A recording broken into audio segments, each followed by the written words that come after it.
பண்டிகை காலத்திற்காக மேலதிகமான சேவைக்காக இணைக்கப்பட்ட யாழ் எக்ஸ்பிரஸ் ரயில் 3ஆம் மாடியிலிருந்து சற்று நேரத்தில் காங்கேசன்துறை நோக்கி புறப்பட உள்ளது.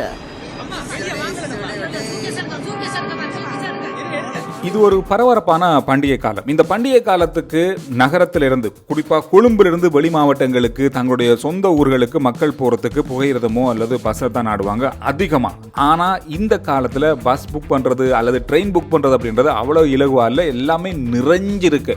அந்த அளவுக்கு புக்கிங் ஃபுல்லாக இருக்குன்னு சொல்லலாம். இதுக்கு என்னதான் வழி அப்படின்னு சொல்லி தேடி பார்த்தா இப்போ உங்களுக்கே தெரியும், இந்த புது வருஷத்தை அல்லது இந்த பண்டிகை காலங்களை முன்னிட்டு சிறப்பு ரயில் அல்லது சிறப்பு பேருந்துகள் மேலதிகமாக இணைக்கப்பட்டிருக்குன்னு சொல்லுவாங்க தானே, அந்த மாதிரி ஒரு விஷயம் தான் இது. நான் ஏற்கனவே யாழ் தேவில என்னுடைய நண்பர் ஒருத்தர் வெளிநாட்டு வந்தார். அவரை அனுப்புறதுக்காக முன்பதிவு செய்யறதுக்கு நான் ஆன்லைன்ல தேடும் பொழுது டிக்கெட் கிடைக்கல, யாழ் தேவில கிடைக்கல. ஆனால் ரயில்வே ஸ்டேஷனுக்கு போய் கேட்டாலும் அங்கேயும் இல்லைன்னு சொல்லிட்டாங்க. ஒரு மாசத்துக்கு முதல்ல இந்த ஆன்லைன் புக்கிங் ஓப்பன் ஆயிரும், அதனால எல்லாருமே புக் பண்ணிடுவாங்க. அப்படி இருக்கும்போது நான் திடீர்னு ரயில்வே புக்கிங் வெப்சைட்டுக்கு திடீர்னு போய் பார்க்கும்போது இந்த எக்ஸ்பிரஸ் ட்ரெயின் ஒன்று மேலதிகமாக போட்டிருந்தாங்க. அதாவது இன்றைக்கு வெள்ளிக்கிழமை இந்த ட்ரெயின் யாழ்ப்பாணத்துக்கு போகிறதுக்காக யாழ் தேவியை தாண்டி இந்த ரயிலை மேலதிகமாக போட்டிருந்தாங்க. இதில் எனக்கு அதாவது ஃபர்ஸ்ட் கிளாஸில் புக் பண்ண கிடைச்சது.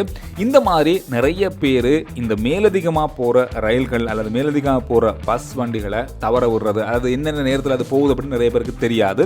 நீங்கள் அப்பப்போ இந்த ரயில்வே இந்த வெப்சைட்டை நீங்கள் செக் பண்ணீங்கன்னா நீங்கள் எந்தெந்த இடங்களுக்கு போகிறதுக்கு இருக்கீங்க, டிக்கெட் இல்லாமல் இருக்கீங்க அப்படின்னு பார்க்கும்போது மேலதிகமாக இணைக்கப்படுற இந்த மாதிரியான ரயில்களில் நீங்கள் போகக்கூடியதாக இருக்கும்.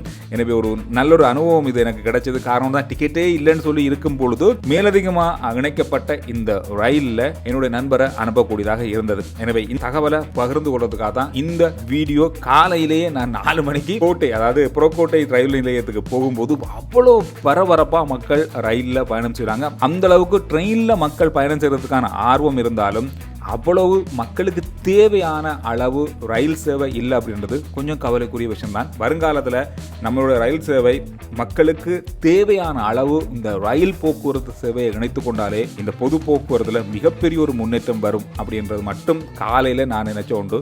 நீங்கள் என்ன சொல்கிறீங்க அப்படின்றத கருத்துக்களில் பதிவிடுங்க.